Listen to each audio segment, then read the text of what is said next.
quay nhỉ của anh muốn thấy của em quay nóng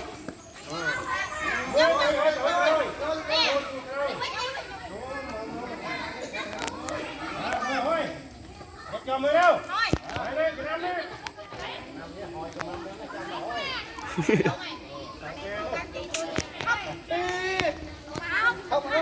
thôi chặt đâm không phải bay chặt đâm thấy chưa tàu à tàu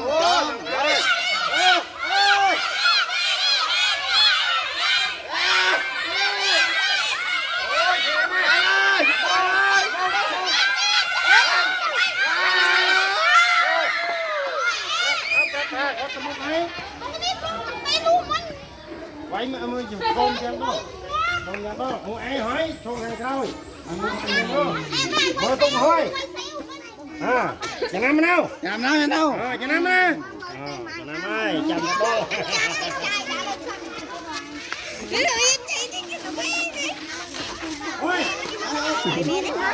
quay về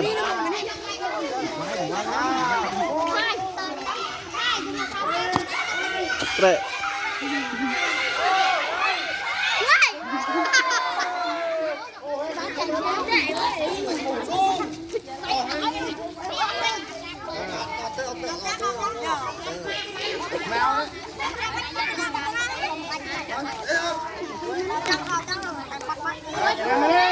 Ê vai cho chua đó. Cho chua bàn vai à. Đó. À, ôi, tay tao. Ơi. Ê, quay tinh nha mày. Quay tinh nha mày. Quay thằng tinh. Thằng tinh ấy.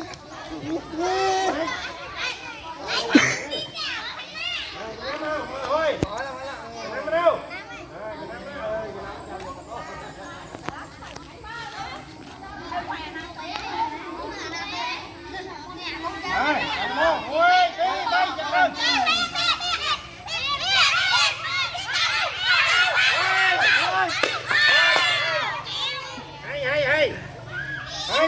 Hãy nấu cùng nha, bạn mua mại ơi.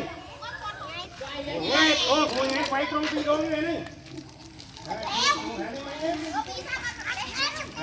Ôi mềm nào. Ngồi ngay bàn kẹo, đọc tiếp. Mời tốt đi.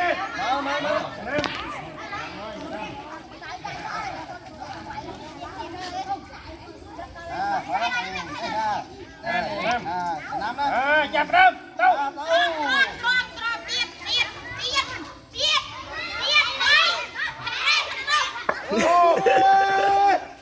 đâu cái này nguôi một trống này